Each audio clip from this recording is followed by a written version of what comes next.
Hoje a gente vai falar como tu consegue, como tu pode explorar, como tu deve explorar a advocacia digital, né? A advocacia 100% digital. Tem como ela ser 100% digital? A gente vai saber isso agora e também a gente vai aprender a explorar o máximo que a gente pode de toda a tecnologia, de todo o acesso que a gente tem ao ambiente virtual, né? Ao processo virtual hoje em dia.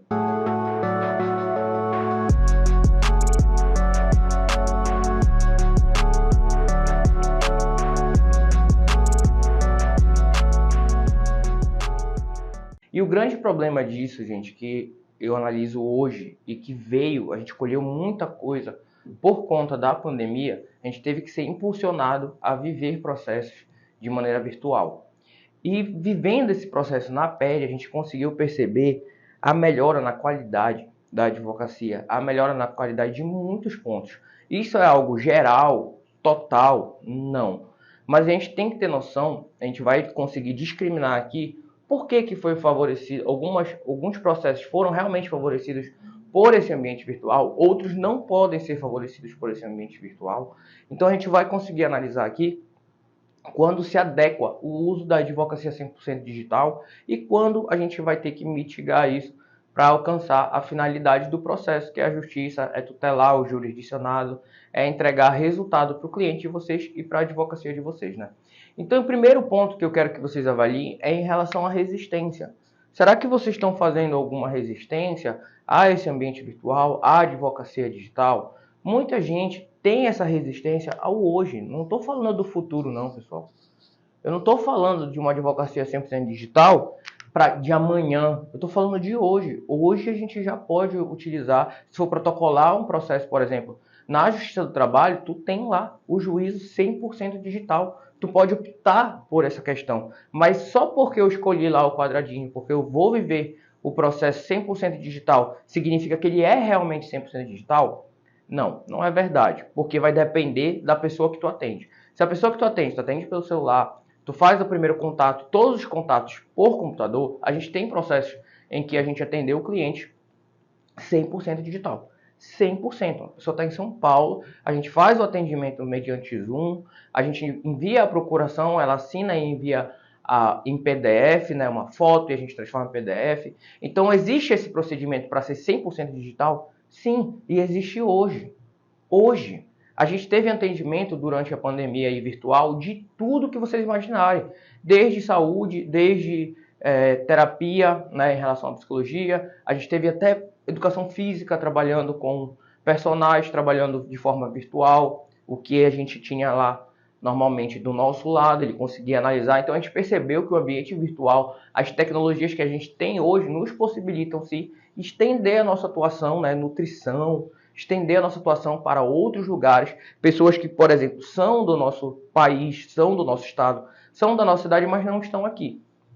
E podem colher essa advocacia 100% digital. Só que a gente ainda tem muita resistência ao hoje por pessoas que trabalhavam com a advocacia de uma maneira, foram habituadas com a advocacia de uma maneira. Mas é normal que haja essa transição. Por quê? Porque financeiramente o ambiente digital ele faz com que a gente tenha os gastos menores. E se a gente tem gastos menores, a gente tem lucros maiores. Então a empresa, ao invés de ela ter que enviar preposto para todo o Brasil, ela pode acessar o NIC em todo o Brasil.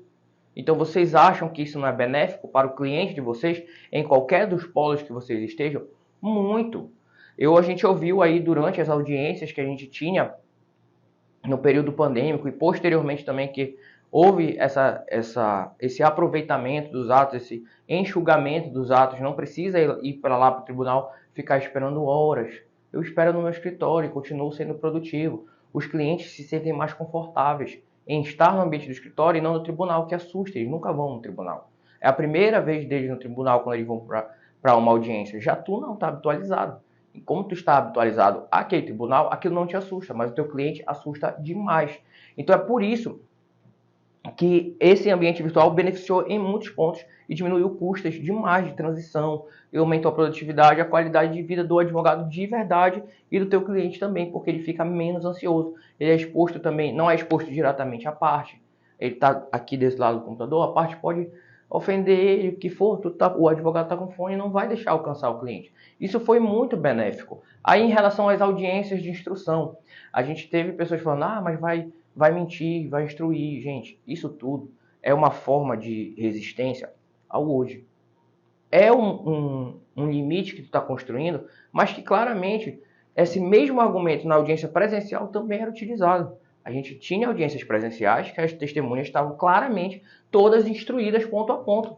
E aí o advogado vai preparar, vai trabalhar para encontrar contradição, para demonstrar que há uma mentira com outra prova ou com outra testemunha, demonstrando que aquele relato não se sustenta. Então, esse argumento de vai haver vícios, né, podem ser majorados vícios, isso também pode ser controlado, dependendo de bota um regramento. Né? Dá para botar regramentos e aproveitar do ambiente digital. Agora, essa resistência não vai se justificar porque, de forma coletiva, a gente tem um benefício em diversos pontos. Seja na economia para a empresa, na economia para o escritório, na economia para o cliente de vocês. Se o meu cliente que está lá em São Floripa, que a gente atendeu recentemente, atendeu em São Paulo também, a gente estava atendendo lá, não consigo precisar todos os estados, mas está atendendo um cliente que está lá, ele não teria acesso ao jurisdicionado. Ele ia ter que encontrar um advogado de lá e a gente consegue abranger esse cliente, mesmo ele estando em outra localização e a empresa é da nossa cidade, por exemplo. E já aconteceu o inverso. Então, essa questão, ela é altamente benéfica e ela é o hoje, não é o amanhã. Ela já está acontecendo agora. Por que não acontece em todos os tribunais, em todos os judiciários? Por que eles não vão para essa área? Por exemplo, eu tive uma audiência consumerista em causa própria recentemente. Eu não atuo em outras áreas, esqueça. Se tu me vê atuando em outra área, pode ter certeza que é pro bono. Porque eu não posso negar por um vínculo familiar, mas até esses eu encaminho. Minha família já sabe que eu não faço, isso já é bem sustentado, tá? E eu também, dou um boi para uma boiada inteira para não entrar no processo, né? Eu esqueci como é o bordão lá, mas a questão é que eu faço de tudo para não entrar em processo, mesmo em causa própria, tanto que é o meu primeiro processo em causa própria de consumidor. E assim, consumidor não tem nem oitiva de testemunha, porque a prova é totalmente documental em maioria. E a audiência era presencial. Pra quê? Me diz pra quê? Qual o sentido? Já que a outra parte também vai trazer provas documentais. Não faz sentido nenhum a gente ter que se deslocar daqui até o tribunal quando a gente pode utilizar isso aqui. 100% digital.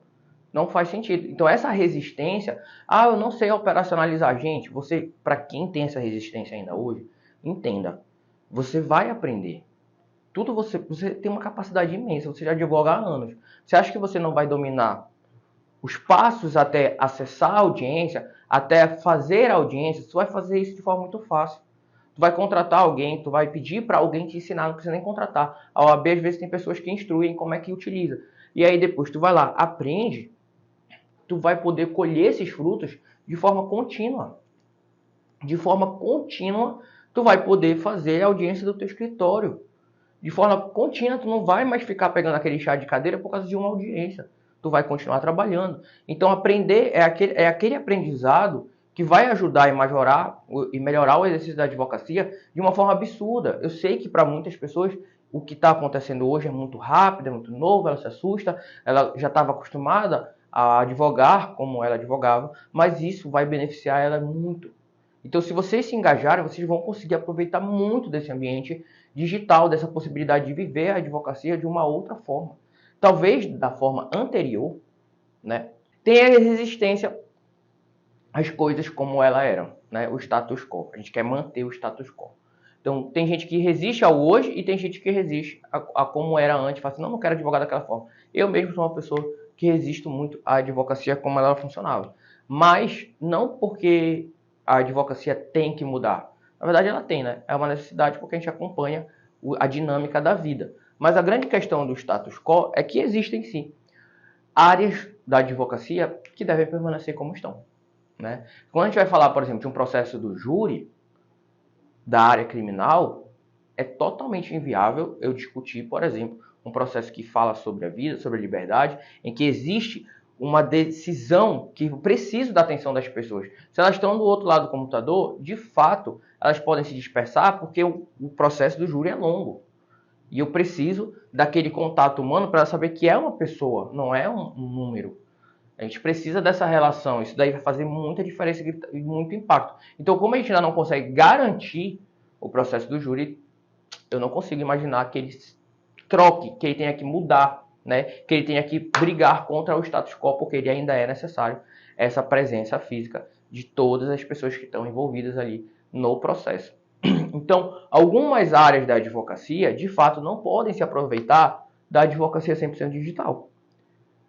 Algumas áreas da advocacia, inclusive em trabalho, não dá para eu atender de forma virtual, porque aquele cliente, aquela pessoa a qual eu vou atender, ela simplesmente não domina muito bem a tecnologia a ponto de eu conseguir, né? Porque uma coisa é eu instruir ela, depois de ter um atendimento com ela, instruir ela como ela vai entrar na audiência, instruir ela quais os passos, ficar conversando com ela, quais os passos para ela se logar na audiência, para ela entrar na audiência virtual, ainda que ela esteja em outro local, ela não está na cidade na época, ela pode fazer o login da onde ela estiver. Olha que coisa maravilhosa, né? A gente não adia mais a audiência, porque a pessoa está em outra parte, porque ela pode logar da onde ela estiver. Ah, eu tenho uma viagem a trabalho, eu tenho uma questão. Vai fazer e tu vai enviar, e tu vai entrar no link.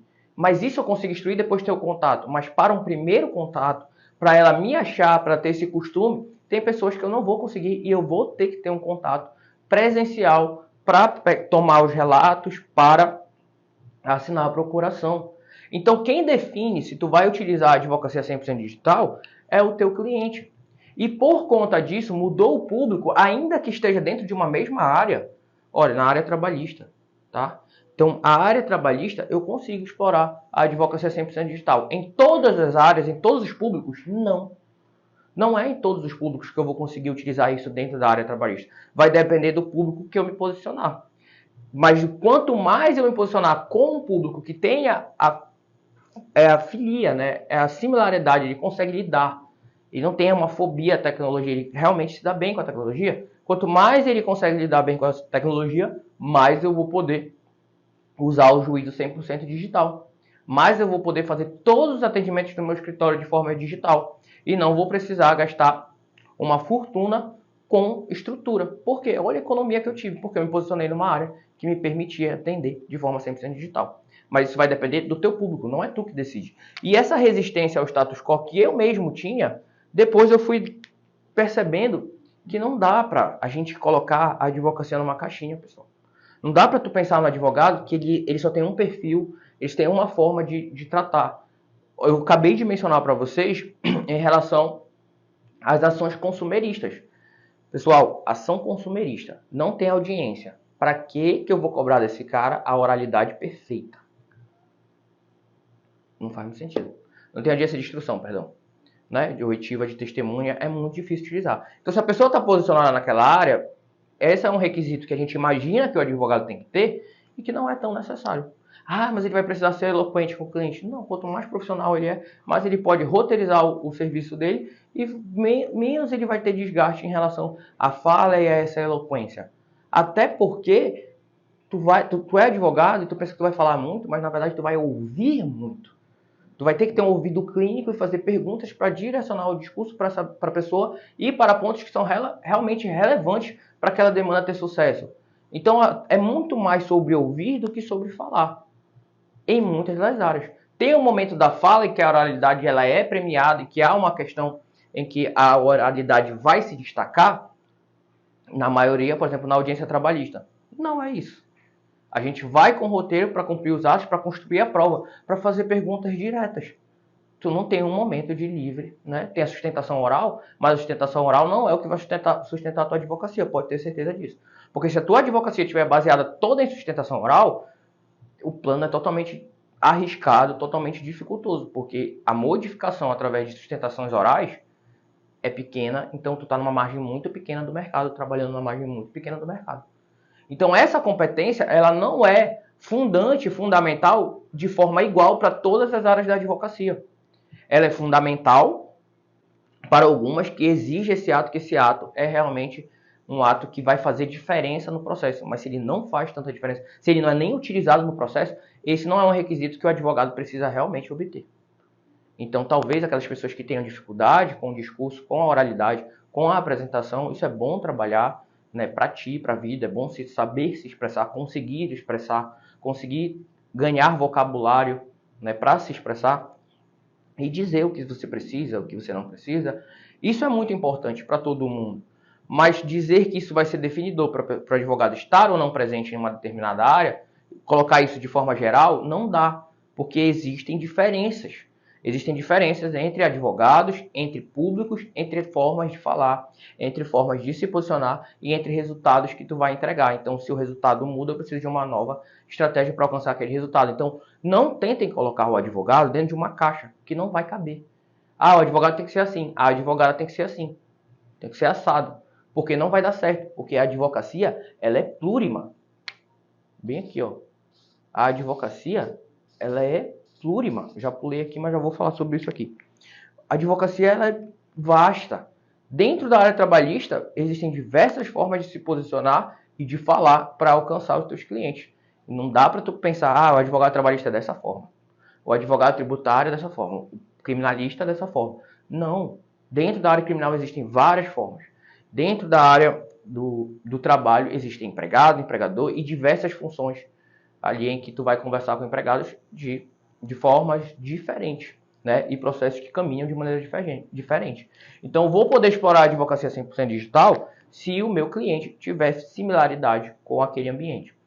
Eu preciso aprender isso sempre. Por quê? Mesmo que tu não use judicialmente, vamos dizer que o teu judiciário não utilize o juízo 100% digital.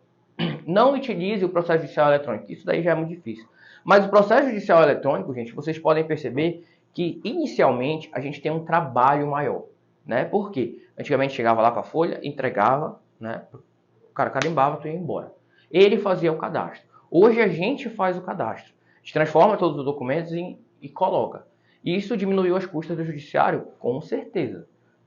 Eliminou a necessidade de muitos funcionários aí para fazer esse ato. Realocaram eles, aumenta a produtividade do judiciário, isso é bom para a gente, tá? Em relação a gente, parece que a gente tem um trabalho maior inicialmente, né? Mas isso melhora, por exemplo, porque eu não tenho que ter a dinâmica de ter o escritório perto do fórum. Antigamente, todos os escritórios eram perto do fórum, do lado do fórum. Por que eles eram do lado do fórum? Justamente pela necessidade de ir toda hora lá. Então, bora botar perto do fórum, porque a gente vai lá e volta, não fica perdendo tempo. É a produtividade. Hoje, tu pode ter o escritório onde tu quiser, porque tu vai protocolar da onde tu tiver. Então, isso é um benefício muito grande que dá dinamismo. E depois de um trabalho matemático, não precisa de um jurista para fazer aquilo. Tá? Precisa de alguém que entenda as etapas, vai lá e une. Então, esse trabalho mecânico pode ser suportado pelo escritório porque tu vai eliminar diversas custas de tempo, de dinheiro que tu tinha em se deslocar, em pagar mais caro por um lugar do lado do escritório. Essas coisas vão melhorando muito a advocacia. Então, a gente tem que ver em longo prazo quanto isso acaba beneficiando e aprender determinadas etapas, o quanto elas vão ser reaproveitadas futuramente. Então, não dá para ficar fazendo resistência a algo que realmente vai fazer diferença para a advocacia, vai fazer diferença para os clientes de vocês, vai fazer diferença para a gente em tecnologia diminuir muitas custas. Muitas custas. E o status quo também não dá para chegar e ficar falando, tem que virar tudo digital. Não dá. Eu tenho que ter competência e eu tenho que ter noção sobre isso aqui. A advocacia é plurima. Então, se eu vou falar de uma outra área, eu tenho que pelo menos me engajar a compreender e o que realmente vai mudar ali naquela advocacia. Claro, dentro daquelas pessoas a gente vai ter divergência, mas a gente tem que analisar um contexto. A gente tem essa incumbência, essa competência, porque a gente deu uma graduação inteira sobre direitos coletivos, né? Sobre direito homogêneo, direito coletivo. Então a gente está falando de um impacto coletivo. O pensamento coletivo, gente, ele é diferente. O pensamento individual, eu não gosto, eu não me dou bem com tecnologia. Né? Tem gente que tem facilidade com a tecnologia, se dá bem com o novo e com novos conhecimentos e curiosidades. E tem gente que não se dá bem. O novo é assustador para ele. Toda hora que aparece uma coisa nova, não é só em tecnologia, a pessoa fica com aquela meio fobia, assim, não gosta. Essa aproximação, ela é diferente para cada pessoa. Tem gente que se dá bem quando as coisas novas aparecem. Ela lida bem com essa surpresa. E tem gente que não odeia a surpresa. O pavor dessa pessoa é surpresa.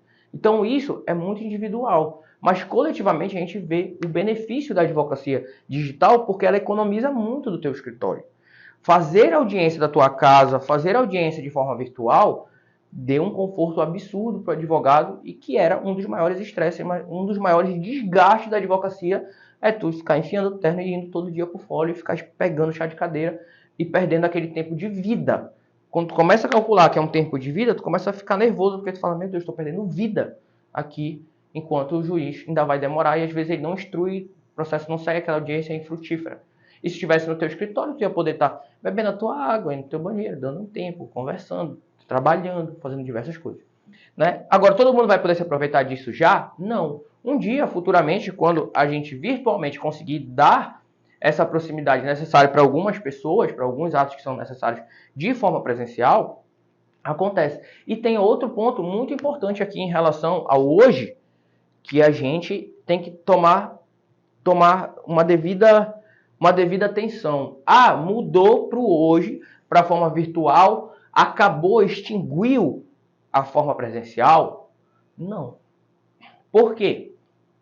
Porque determinados processos, por distinção, por distinguish, por necessidade de acesso à justiça, de devido processo legal, alguns processos, ainda que possam ser realizados de forma virtual, podem ser transferidos para a modalidade presencial. Exemplo, eu tive um caso que o meu cliente tinha muita dificuldade, tinha um problema auditivo. O problema auditivo dele dificultava ele a escutar, mesmo com fone, mesmo com o volume alto no computador, as instruções dadas pela juíza, as perguntas realizadas pela juíza pela próxima parte. E isso causava uma dúvida: será que ele não está escutando ou será que ele simplesmente está respondendo, não quer responder, está sendo evasivo nas perguntas por conta do problema auditivo? Como o problema auditivo dele era uma questão que estava dentro do processo, a juíza marcou de maneira presencial a audiência, remarcou aquela audiência virtual para presencial, a meu pedido. Olha, juíza, excelência, o meu cliente tem um problema, né, em relação à surdez. Ele tem essa deficiência em relação à audição. É uma pessoa com deficiência auditiva. E agora, a senhora escutando daí, parece que ele está sendo evasivo e não quer responder as perguntas realizadas pelo outro advogado. Então, eu quero requerer que a audiência seja realizada de forma presencial, para que isso não fique em dúvida, para que não pareça que há uma instrução, para que não pareça que há um vício e isso possa prejudicar ele, poderia prejudicar ele. Porque se a juíza considera que ele não está respondendo, que ele está sendo evasivo, isso poderia prejudicar meu cliente, não é só a outra parte, não. Vai falar, ele está mentindo, entendeu? Então, para que não tenha dúvida, eu estou requerendo que a audiência seja redesignada para a modalidade presencial. E aí vocês vão poder ver, de fato, que não há interferência na fala e nas respostas do meu cliente. Simplesmente ele tem um problema auditivo que não está conseguindo ser suprido, né, com esse ambiente virtual. Na audiência presencial aconteceu o mesmo problema, mas eles conseguiram enxergar que era um problema da audição dele. Então, isso é uma coisa, né, enxergar não, né, porque, enfim, a audição não dá para ver. Mas essa que é a grande questão. Então, ainda se pode realizar audiências presenciais se há uma distinção, se há um problema, se há alguma coisa que necessite essa audiência presencial. Então, o hoje, ele não elimina, né, como eu disse, foi a persona, foi a característica do meu cliente que fez a necessidade de ser presencial. Mas quando não há essa necessidade, é bom que a gente não resista, porque isso vai beneficiar todo mundo e a gente próprio. A gente não pode, eu estou resistindo ao novo, mas aquilo vai me trazer diversos benefícios, tá? E a advocacia 100% digital, ainda que o juízo não seja, quanto mais atos eu consigo aproveitar, melhor. Vocês têm que entender também uma coisa em relação a isso, que a advocacia, ela é como se fosse uma empresa, tá? Não adianta mais se a gente for discutir aqui, é sociedade civil, não é uma empresa. Se a gente for discutir dessa forma, a gente não vai conseguir chegar onde a gente quer chegar, que é a solidez, que é a estabilidade da tua atividade. Então a gente tem que discutir em patamares em que a gente possa analisar métricas. E quando a gente fala que ela é uma empresa, não significa que a grande questão, o conflito que a gente tem quando eu falo, olha, a advocacia é uma empresa. Você, a sua atividade é uma empresa individual, tá? Quando eu falo isso para você, eu não estou dizendo que porque a gente tem aquele pensamento, né? Você está pensando em dinheiro, então. Tá precisando de dinheiro, e a advocacia é a justiça, a advocacia tem um sacerdócio, não pode pensar dessa forma, né? É uma sociedade civil por conta do objeto. Gente, isso não anula as coisas. Se vocês resgatarem aí a graduação, o que é uma empresa sem fins lucrativos? Olha o nome, sem fins lucrativos. A gente imagina que é uma empresa que não dá lucro. Pelo contrário, ela precisa dar lucro, senão ela não se mantém. A diferença é que esse lucro é reinvestido dentro da empresa, né, para pagar as cotas, os custos de investimentos, os funcionários. O funcionário pode receber muito dentro de uma empresa sem fins lucrativos, porque o lucro vai ser redestinado ao pagamento deles. Então, sem fins lucrativos não significa sem lucro. Quando a gente está estudando empresarial, a gente aprende sobre isso. E, além disso, existe um modelo de empresa, hoje, que muito me agrada, e quando eu descobri, eu falei, gente, a gente já faz isso há anos, que é empresa social. O que é empresa social? É uma empresa que tem impacto social. Ela o produto dela, o objeto dela é trazer um impacto social positivo. A gente está levando justiça. Vocês não acham que isso é um impacto social coletivo muito bom? Só que nesse momento, imagina só, minha empresa a gente construiu a empresa para erradicar a fome. Uma empresa de impacto social. A gente tem uma empresa onde eu me aprofundei sobre esse termo, né? Sobre as empresas sociais. Vocês já viram aquela vaquinha que tem, a gente sempre tem assim, vamos fazer uma vaquinha para tal. Daquela vaquinha, 10% vai para a empresa. Quem construiu essa empresa foi a Candice Pascoal. Ela que teve essa ideia dessa empresa. E enfim, trilhardária, não sei se ela já chegou aos bilhões, mas a grande questão é que ela inventou uma empresa que ela tem um impacto social muito grande. Porque tu está investindo, está entregando dinheiro, está fazendo doações contínuas para processos, para objetos, para pessoas, para projetos que tu acredita. Aquilo vai mudar a vida de muita gente. Essa vaquinha que foi construída online ajudou muita gente durante a pandemia, continua ajudando todo dia. Então, ela ganha 10%. Aí tu fala, meu Deus, ela está bilionária em cima de projetos que são bons. E aí, nesse momento, eu preciso da tua atenção aqui. Por quê? Vou contar a história para vocês verem como a nossa cabeça ela foi programada às vezes e ela tem uma certa falha, né, em algumas coisas que a gente precisa mudar. Vou te dar um exemplo. Eu coloco um CEO, sei lá, um gerente, alguém que é muito safo, na Coca-Cola. Ele está lá na Coca-Cola. Essa pessoa trabalha numa empresa grande. Vou usar a Coca-Cola de exemplo. Vamos imaginar que ela ganha por mês aí uns 400 mil reais, 500 mil reais por mês. Mas o cara, assim, o impacto dele na Coca-Cola, a gestão dele, tudo que ele planeja e faz, tem um impacto absurdo. A gente está falando de uma multinacional, uma empresa internacional, tá? Gigantesca. E o cara tem um impacto absurdo. Ele justifica o valor que ele recebe. Tá? Beleza, o cara é um gênio. A gente acabou de ver que o cara é muito safo e faz diferença na empresa. A empresa progride e avança e melhora e ganha impacto e tem impacto no mercado muito grande por causa desse cérebro, desse cara. Esse cara é sinistro, entendeu? Imagina isso, cara. Agora imagina, eu falo com um cara que ganha a mesma coisa que esse cara. Ele ganha 400, 500 mil reais, só que o trabalho dele é construir habitações, né, que tenham qualidade ali habitacional, saneamento para pessoas que tenham renda muito baixa, de extrema pobreza. Eu peguei esse cérebro e botei ele bem aqui para trabalhar com pessoas de extrema pobreza. Ele ganha 400, 500 mil reais, tá? Trabalhando nisso. Ou seja, o impacto dele, ele pode avançar com essa empresa muito grande, porque ele tem um cérebro que vai conseguir levar essa empresa mais à frente. E se fosse outra pessoa aqui, vou trabalhar de graça, porque isso é uma matéria, isso é um projeto que muito me agrada, eu vou trabalhar de graça. Mas essa pessoa que vai trabalhar de graça, ela tem que ser muito rica para ela poder se dedicar da forma como esse cara dedica, para entregar o tanto de dedicação e habilidade que ele tem. Porque senão ela vai ficar aperreada com a casa dela, aperreada com outras coisas, e ela vai ocupar o tempo dela e não vai poder avançar com esse empreendimento, que olha a relevância desse empreendimento.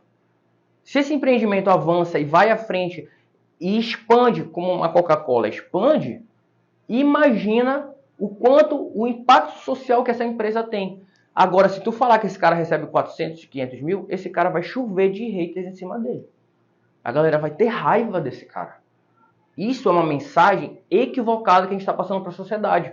Porque a gente está falando assim, tu pode ser rico desde que tu venda refrigerante. Mas tu não pode ser rico desde que tu, se tu, né? E aqui tem outro impacto. Estou falando da venda do refrigerante como objeto não, porque tem outras coisas que vão beneficiar o crescimento da empresa ali, como renda e imposto e tudo mais. Mas tu não pode ser rico tendo o mesmo imposto, o mesmo rendimento, criando empregos, porque vai precisar de gente para expandir a empresa e erradicando a fome. O cara não pode ganhar a mesma coisa. Tá entendendo? É isso que a gente está dizendo para a sociedade. E aí esse cara que vai... Ele até aceitava menos, cara. Esse projeto é tão lindo que as pessoas aceitariam, sei lá, 200 mil reais. A diferença. Ele ia ganhar menos da metade do que ele ganharia numa outra empresa, mas ele quer continuar aqui. Se a gente pagar bem pessoas para fazerem projetos em empresas que tenham impacto social, elas precisam desse rendimento. Por que ela precisa desse rendimento? Para continuar funcionando. Só que a mensagem que a gente está mandando para o mundo é: pessoas que fazem boas causas não podem ser ricas. Agora, pessoas que fazem causas que são boas também, mas que não têm esse mesmo impacto, não é uma empresa social, é uma empresa que visa o lucro, que visa... Não tem problema em relação a isso. Mas a grande questão é, a gente não estou falando daqui, eu não quero críticas para cá, para essa empresa, para esse negócio, porque ele tem a sua função. Ele tem o seu papel na sociedade ali, positivo. Mas eu quero que vocês olhem para cá e como vocês estão criticando essa pessoa, que ela é fundante, ela realmente devia ganhar muito. Porque ela está fazendo uma coisa absurda e ela tem um cérebro para fazer isso ir mais adiante. Ela tem que ganhar bem. E tu sabe quem é que tem que ganhar bem igual aqui? Advogado. O advogado tem que ganhar muito. Porque o advogado ele tem um impacto social. E é isso que tu está falando. Ah, o advogado não pode ser rico. Porque se ele for rico demais, né, ajudando empregados, ajudando pessoas que estavam com a sua liberdade em risco, ajudando pessoas, empresas com relações tributárias. Ah, não, tributária pode. Aí pode. Tá entendendo o rolê? A gente fala, a gente critica essa pessoa e a gente tinha que premiar essa pessoa. Porque se eu premio ela, o que vai acontecer? Pessoas daqui vão falar, pô, eu quero disputar essa vaga. A vaga vai começar a ser disputada. A advocacia vai começar a ser disputada e vai começar a avançar de uma maneira diferente. E a gente vai ter destaques em impactos sociais, destaque em impacto de negócio, que vai mudar a vida de muita gente. Então isso aqui, diretamente e indiretamente, diretamente a gente vai fazer um impacto social muito grande. A gente vai majorar a justiça, a gente vai melhorar a justiça. Então a advocacia, ela tem um impacto social, ela é uma empresa característica de impacto social, igual essas vaquinhas. A vaquinha, a Quicante, é uma empresa que, se não fosse construída, muitas pessoas não iam ter sido beneficiadas. Quantas pessoas vocês já viram aqui no Instagram? Só de abrir o Instagram, você já eu quero lagrimar. Vou ali abrir aquele Razões para Acreditar. Tu abre lá o Razões para Acreditar, uma porrada de gente que não ia ser ajudada se a mulher não constrói aquilo. E ela parou para construir aquilo, e ela merece receber aquilo para poder continuar investindo, para poder continuar crescendo, para poder continuar tendo impacto social. Então essa empresa tem que ser muito beneficiada. Ah, ela está sendo beneficiada de uma pessoa que está precisando muito. Gente, ela precisa para poder engajar mais, para poder ir mais longe e para poder mandar a mensagem para a sociedade: olha, tu pode ganhar dinheiro fazendo coisas boas. Imagina o quanto a gente vai mudar o mundo se a gente não consegue fazer uma coisa dessa. Se a gente não consegue simplesmente mudar esse discurso que tudo bem tu ganhar muito erradicando a fome. Porque tá erradicando fome, porra. Tá entendendo? Então esse tipo de coisa tem que ser falado e tem que ser engajado. A gente tem que mudar esse pensamento. E quando a gente fala de advocacia, você tem que pensar como empresa, sim, mas uma empresa de caráter social, ela não é qualquer tipo de empresa. A atividade econômica dela não pode ser qualquer uma. É uma empresa de caráter social, uma empresa que trabalha com advocacia. Ah, sociedade civil, assim tu perde métrica. Então a gente está falando aqui de uma empresa que tem uma característica porque ela tem diferenciada, porque ela tem um impacto social. Ela visa um produto, um serviço que vai fazer diferença direta e que não pode ser vendida de qualquer forma. Por quê? Eu posso entrar por qualquer processo, qualquer pessoa que me procura entra no processo? Não, porque a gente está falando de justiça. E a gente sabe que algumas coisas que são injustas eu não vou colocar dentro do judiciário. Então eu faço o filtro, o meu cliente não é qualquer um. O meu cliente é aquele realmente que teve a justiça ali desregulada, viveu uma situação injusta e agora eu vou entregar uma justiça para ele. Então é diferente a questão, não é todo mundo. A Coca-Cola pode vender para todo mundo? Pode. pode vender para todo mundo. Até quem tem diabetes vai lá e consegue comprar o refrigerante. E não é bom para ele. Se bem que estou sendo um pouco preconceituoso aqui, porque diabetes tu pode simplesmente usar insulina, tá vendo? Não é minha área, tá? Não é meu nicho, mas quem tem diabetes pode comprar, claro, porque só não tá longe do açúcar, é só uma desregulação da insulina. Enfim, isso aqui não interessa, eu errei, tá? Peço perdão, falei besteira aqui. Mas a grande questão é, todo mundo pode comprar refrigerante. Todo mundo pode entrar com processo judicial? Não, tu tem que ver uma injustiça para poder entrar com processo judicial, porque lá a gente vai reparar a justiça. Fechou? Então é uma empresa diferente, a gente fala empresa para poder construir métricas e se posicionar, tá? E é uma empresa plurima. Cada injustiça, tem uma injustiça consumerista, uma injustiça dentro de uma relação de emprego, uma injustiça dentro de uma relação ali criminal, uma injustiça. Então, várias injustiças que a gente vai trabalhar, uma injustiça em relação à cobrança de tributos equivocadas, quero devolução. Então, existem muitas coisas que a gente vai trabalhar. A advocacia é plurima, e por ser plurima e por ser públicos diferentes, a gente está falando, a advocacia é plurima, a gente está falando do Brasil inteiro, a gente está falando do mundo inteiro. Olha quanta diversidade tem aí. Tudo isso modifica o caráter, como a empresa vai funcionar. Então a gente está falando de um produto que pode atingir todo mundo, tá? Todo o Brasil, todo o mundo mesmo, o mundo, literalmente. Então se a gente pode atingir todo mundo, a empresa vai mudar as características conforme o público que ela vai atender. Ou seja, pode ser qualquer tipo de público, tá? Ela vai mudar. E por isso não dá para o advogado querer se travestir, querer se fantasiar de um personagem que ele acha que é o advogado, porque não se encaixa. Porque mesmo que no filme se retratem um advogado dessa forma, na vida real, quando ele fosse fingir essa fantasia, o cliente ia falar, não quero esse cara não. Porque ele não tem a ver com o que eu tô... E parece mais uma coisa ali dos filmes, eu quero uma coisa mais real mesmo, que está dentro do meu nicho, está dentro do meu ambiente. Então, essa questão é muito importante. Aí tu vai voltar aqui para cá. O que acontece? Se a vida em sociedade está se tornando de forma virtual, digital, tá todo mundo com o celular na mão, tu tá me assistindo provavelmente com o celular ou com o computador, aí a advocacia vai querer se travestir daquele escritório robusto e negócio, sabe? Não vai, isso aí já tá, é o status quo. Mas tem advocacia, eu posso falar assim, mas tem advocacia que precisa disso ainda.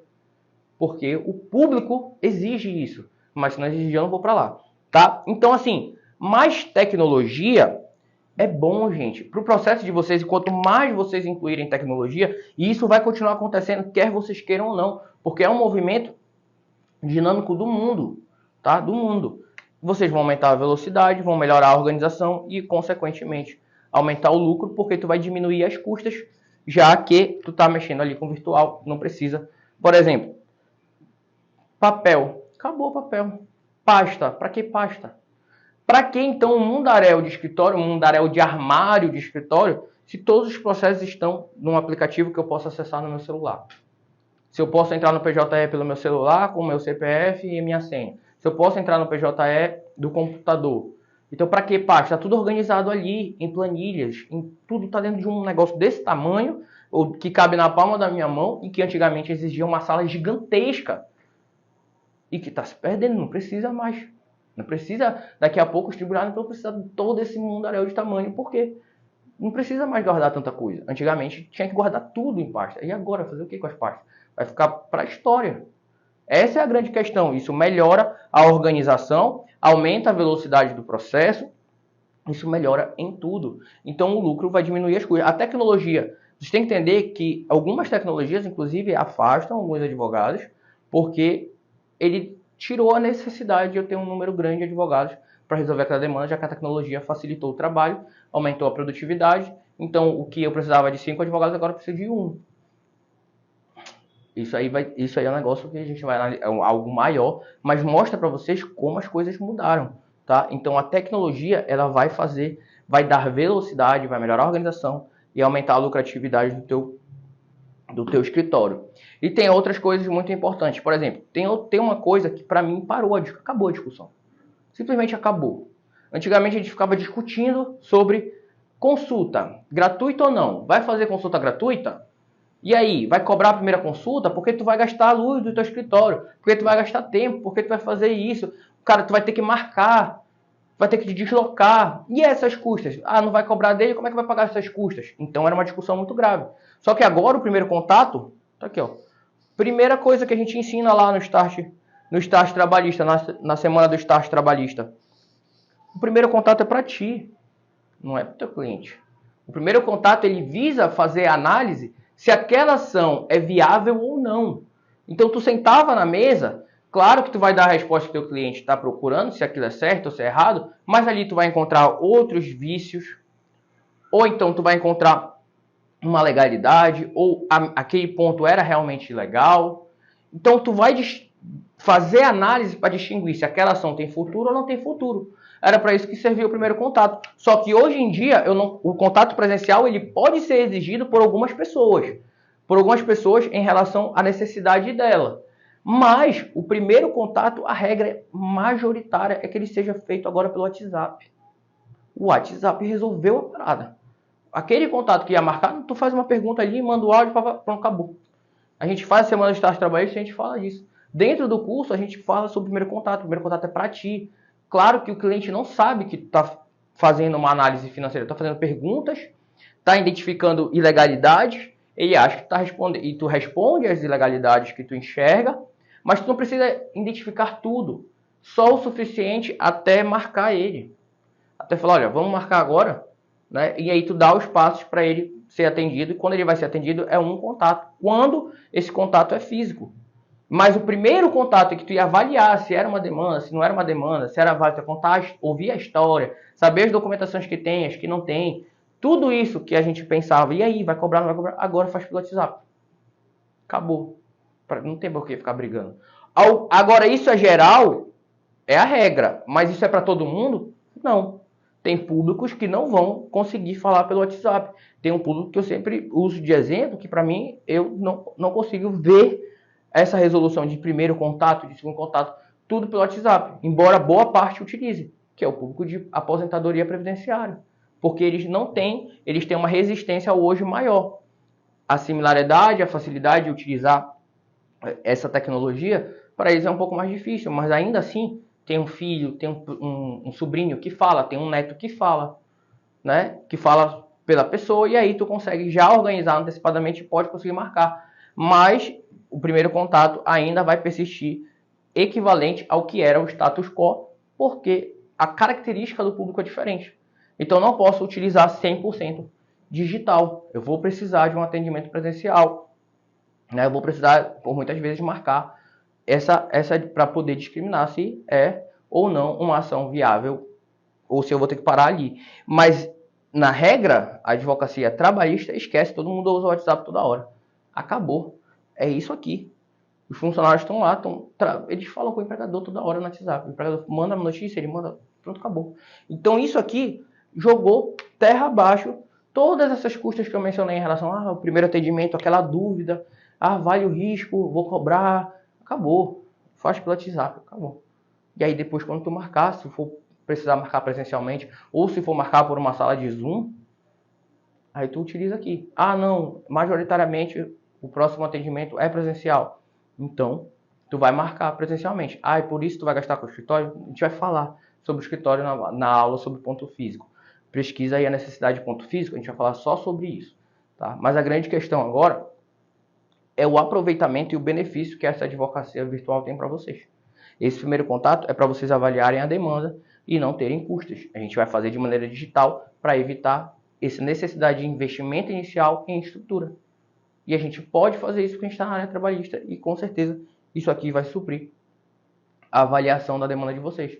E vai responder ao cliente de vocês. Não é para ficar babando o ovo, agradar, não é essa a meta no primeiro contato. Tu avaliar se é positivo, tu vai suprir uma das suas dúvidas, ou 2, 3 dúvidas dele, vai indicar os procedimentos que tu tem e vai dizer que vai aprofundar mais no escritório, já indicando quais os documentos que ele vai levar para já fazer em um atendimento resolver o problema. Ou então em um atendimento Zoom resolver o problema. Então isso tira a necessidade que antigamente que o status quo pedia de uma estrutura física própria de imediato. Não precisa ser de imediato, a gente vai falar isso na aula só sobre ponto físico, tá? Então vocês têm que entender isso aqui. E entender que essa tecnologia, ela vai... o percentual de uso dessa advocacia 100% digital vai ser de acordo com a advocacia que tu está inserido, tá? Não é uma coisa definitiva. Ah, essa área usa tecnologia, essa não usa. Isso pode mudar com o tempo. A tendência é cada vez mais aumentar o percentual de uso de tecnologia, seja durante o processo judicial, seja na fase administrativa do teu escritório. Aqui, ó, não é uma fase judicial. O primeiro contato é uma fase extrajudicial. E é uma fase que a tecnologia já favoreceu muito a advocacia, já melhorou muito a advocacia. O último ponto que eu quero trazer para vocês, eu esqueci. Lembrei, já vi aqui. Isso aqui é sensacional. Olha essa palavra. Advocacia humanizada. Muita gente tem isso como meta. Eu gosto de um cara que as palestras dele realmente me trazem um gatilho, porque ele era comediante, e o cara é muito safo, saca? É o Murilo Gun. Cara, eu achei muito sinistro as palestras dele. É uma coisa assim absurda. Eu tenho muita coisa que eu extraio de conteúdo dele. E ele fala uma coisa engraçada sobre essa questão de humanizada. Esse negócio de humanizada tá assim para todo mundo. Ah, advocacia humanizada, medicina humanizada, atendimento humanizado, tudo com essa questão humanizada. Aí o que ele fala, é muito engraçado. Ele fala assim: imagina se tu fosse um ET, um extraterrestre, tu não é daqui da Terra, olha para dentro e fala: o que eles estão falando de humanizado? Eles não são humanos? Porque se tu é humano, é natural que seja humanizado o teu atendimento, né? É porque tu é humano. Então, se tu é humano, que outra característica tu teria, né? Mas isso é fato, porque a gente quis se tornar similar a uma máquina, né? A gente tem esse negócio do homem-máquina, né? Isso veio depois. E esse é um momento histórico, inclusive, né? Do homem-máquina. Tem uma arte sobre isso. Um quadro sobre o homem-máquina, tem sobre o homem-árvore. Então, tipo, existem quadros realmente que marcam essa transição do homem como máquina, o homem sendo visto como máquina, o homem sendo visto ali como parte da natureza. Só que a grande verdade é que, tipo assim, tu é humano, bicho, relaxa. Tá? O humanizada, tu vai conseguir construir desde que tu continue sendo uma pessoa humana. É humana sendo você mesmo. Tá? Seja você mesmo, que isso aqui vem. É igual, tem uma outra palestra que eu assisti uma vez, que é muito engraçada. Como parecer interessado numa conversa? Esteja interessado na conversa. Se estiver interessado, não vai precisar aparecer. E isso é uma coisa que eu levo muito até pra cá, pra vocês e com o Viver Sócio. Falei, relaxa, bicho. Ah, mas o que o pessoal vai achar? A gente não é o que é? A gente não faz o que a gente faz? Se a gente não tem que ficar preocupado não com o que vão achar, porque a gente é. Pô. A gente não precisa se preocupar em parecer, porque a gente é. Se tu é, tu não fica muito preocupado não. E não adianta, tu pode ser, alguém vai chegar lá e vai falar outra coisa, mas se tu é, tu tá confortável. Eu sou. E se tu é humano, só seja humano, que vai dar certo. E esse ponto aqui da humanizada, o que a gente tá falando? É tipo, para de querer transformar o homem no robô, para de fazer atos robotizados, tá? Tu tá procurando robotizar teus atos? Não. O que é para robotizar é a tecnologia. A tecnologia aqui não significa que eu vou robotizar meu escritório. Por quê? Quando eu incluo a tecnologia para que eu não seja exposto a um chá de cadeira, por exemplo, eu estou tendo uma advocacia humanizada. Não é uma advocacia robotizada. Por quê? Porque eu estou preocupado com o advogado, que não é humano também. Então tu precisa de uma qualidade. O teu cliente, em vez de ir para o tribunal, está no conforto do teu escritório, no conforto da onde tu marcou para fazer audiência. Pode ser uma casa do advogado, da OAB, pode ser a tua própria casa. Ele está no conforto ali. Ele está se sentindo confortável. Isso é humanizado, usando a tecnologia. A tecnologia faz com que a gente pare de fazer atos repetidos, chatos, que é robotizado. E se pode ser substituído por um robô, tá ótimo. Eu vou cuidar das partes humanas do processo, que é o contato, que é, olha, eu tô mandando áudio, mas o áudio, a voz, é minha, é de um ser humano falando com outro ser humano, escutando o outro ser humano. É a parte que o robô não pode fazer. Porque tem coisas que ele não vai conseguir. Ele pode... faz uma ficha de atendimento. Pronto, tu robotizou tua advocacia. Não tem como.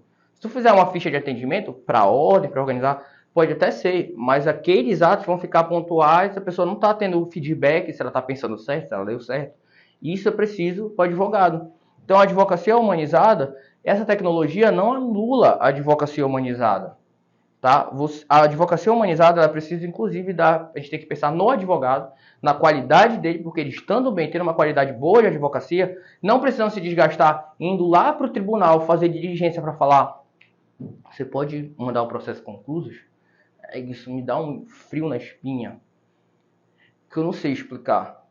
E aí, por quê? Porque esse era o próximo ato óbvio, o processo já está descrito. Aí eu tenho que ir lá fazer isso, e ser infrutífero e voltar para fazer de novo. Não faz sentido nenhum. Então isso é algo natural que a gente tem que estar brigando para a advocacia não se desgastar, porque a gente também é humano. A gente tem que cuidar da gente. Então esses atos de desgaste, não estando incluído, vai melhorar a qualidade do advogado e ele trabalha melhor nesses atos que ele precisa, né, de contato pessoal, escutar em paz. Se eu estou escutando alguém, estou em paz, estou escutando alguém aperreado, porque eu tenho que ir lá no tribunal falar para o processo ser concluído, complicado, entendeu? E aí tira o estresse, faz com que... Mas ainda assim, tô estressado. Mas é humano, o humano se estressa, olha que louco. Então é humanizada, você só tem que não tirar essa personalidade, não deixar a advocacia digital te transformar no robô. E isso é contrário, gente. Não associem a advocacia digital a eu vou virar robotizado, meu escritório vai virar robotizado. Eu quero a advocacia humanizada, é minha meta. Relaxa. Respira. Respira, calma. Vocês são humanos. É até estranho vocês falarem coisas humanizadas se vocês são humanos. E isso aqui não é para te transformar num robô. É para deixar a tecnologia usar aquilo que é repetível, é desgastante. E a gente não quer se desgastar porque a gente estando bem, vai também poder cuidar bem dos nossos clientes. E a tecnologia vai melhorar diversos pontos do nosso negócio, vai aumentar nossa lucratividade, vai manter. E eu quero que vocês resgatem esse olhar de empresa social. Vocês têm que se ver como empresa para colher métricas de negócios, para melhorar o negócio de escritório de vocês, a atividade de vocês individual, né? Isso vai poder metrificar e melhorar a atividade e vocês têm direito de ganhar muito bem. E não pensem na advocacia como algo, aquele personagem que vocês imaginaram no início da faculdade, que as pessoas têm no senso comum como filme. Tá? Isso é para ser quebrado, porque ela é plurima, merece ganhar muito. E não briguem com o status quo se vocês não estão naquela área, se vocês não conhecem sobre aquela área. Briguem com o status quo quando vocês perceberem, estiverem dentro de uma área e souberem que aquilo realmente tiverem direito ali material sobre aquela matéria, sobre aquele público, para dizer que, olha, bora saltar.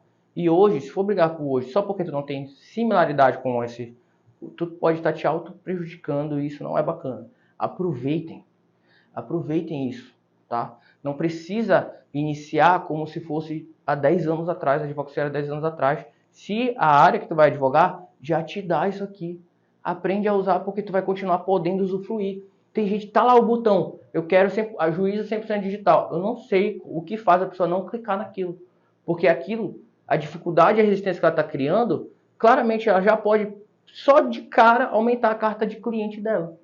Só clicando naquele botão. Juiz sempre, não quero. Ou seja, aquele processo vai ter que ser mais caro, porque o trabalho com juiz 100% digital ia ser menor. Então, esse que não é juiz digital tem que ter um valor maior. E eu poderia clicar aqui e aumentar minha carta de cliente.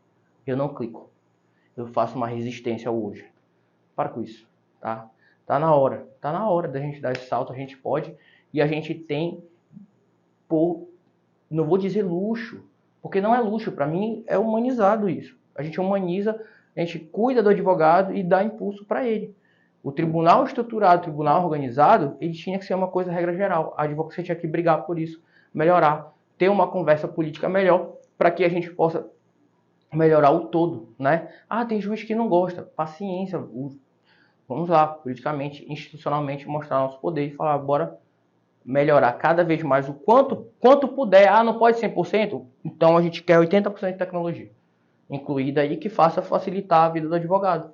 Não faça ele vir aqui para pedir o óbvio, né? Então tudo isso é o que eu queria demonstrar para vocês.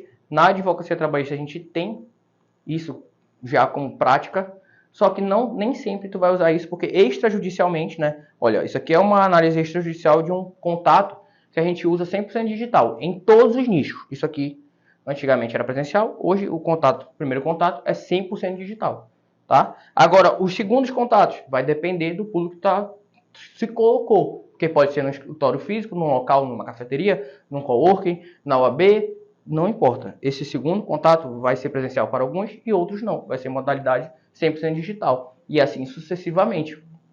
Sensacional. Até para levar a testemunha é melhor. Porque a testemunha não precisa mais se deslocar até lá. A gente manda o link e ela entra. Perfeito. Perfeito, isso é muito bom. Isso facilita e aumenta a justiça, porque se a testemunha está indo lá contribuir e antes ela tinha essa resistência aí, e agora a gente facilitou isso, ótimo, a gente melhorou o resultado da justiça e isso é altamente eficaz. Perfeito, então é isso. A advocacia 100% digital é hoje já. Está acontecendo. Basta tu saber te posicionar, basta saber construir isso e se tu não sabe, uma hora a vida vai te cobrar. Não tem jeito. Não sei quando tá vendo esse vídeo, mas isso aqui a vida vai te cobrar. Porque isso é o hoje, isso é o que está acontecendo e isso amanhã, o que a advocacia de hoje, Deus do céu, ela não se compara com o que era antes. Eu sempre conto a história de que talvez eu não advocasse se ela não fosse do jeito que ela é hoje. Porque eu não ia querer ficar me deslocando, fazendo diligência presencial, mexendo em papel, pasta. Essas são coisas que me estressavam. E hoje eu não tenho mais que viver isso. Até terno, que eu ficava chateado aqui em Belém, na minha cidade, é muito calor, gente. Ficar perambulando de terno na nossa cidade, o calor do inferno, era horrível. Eu achava um absurdo isso. A gente tem no Rio, né, essa coisa de, não usa gravata quando tá em verão e tudo mais. Aqui em Belém não tem isso. E era uma pisa de calor. E o advogado nessa insalubridade, enquanto as pessoas estão dentro do ar-condicionado no tribunal. Aí, meu parceiro, ela só faz um caminho de volta. O advogado tinha que ficar perambulando. Isso para mim era um absurdo. E hoje não tem mais. A advocacia faz do escritório. Essa discussão, ela não é para tu ver como a gente discute algumas coisas do status quo, que eu fico assim, por que a gente está discutindo gravata mesmo? A gente não devia estar discutindo tutelado? A minha gravata vai fazer diferença? Vai influenciar na decisão judicial? O decoro. Valor não está na roupa, valor está no que tu realmente te preocupou em te engajar para entregar uma melhor justiça àquele teu cliente, uma melhor justiça, um melhor fundamento para aquele processo. Aí que vai estar, nessa constância de resultado, o valor, e não no que tu está vestindo. Mas, claro, em algumas áreas, isso aqui vai se justificar. Se o público pedir, se for necessário, mas não é um personagem. A advocacia não é um personagem. E, assim, eu não posso ser a minha gravata não pode ser o pilar da justiça. Já pensou? Aí acabou gravata no mundo, ninguém usa mais gravata. Acabou a justiça? Então não. Pra tu ver, não faz sentido. O Lindman não tá mais aqui. Não interessa, a justiça ainda vai continuar. Porque não é dependente de uma pessoa, não é dependente de um vestuário, não é dependente de um tipo de fala, de um tipo de modo de falar. Então quem não fala daquele modo rebuscado não pode alcançar a justiça? Precisa de um representante que fale, que traduza nesse modo rebuscado? Não. Claro que não. Senão acaba a justiça se não tiver esse modo de falar? Não. Então não é isso a resposta. Eu quero que vocês enxerguem isso. Modificar isso aqui vai melhorar a vida de vocês. E não enxerguem o advogado como uma coisa, tem que ser dessa forma, desse jeito, porque as coisas mudaram completamente. Tá bom?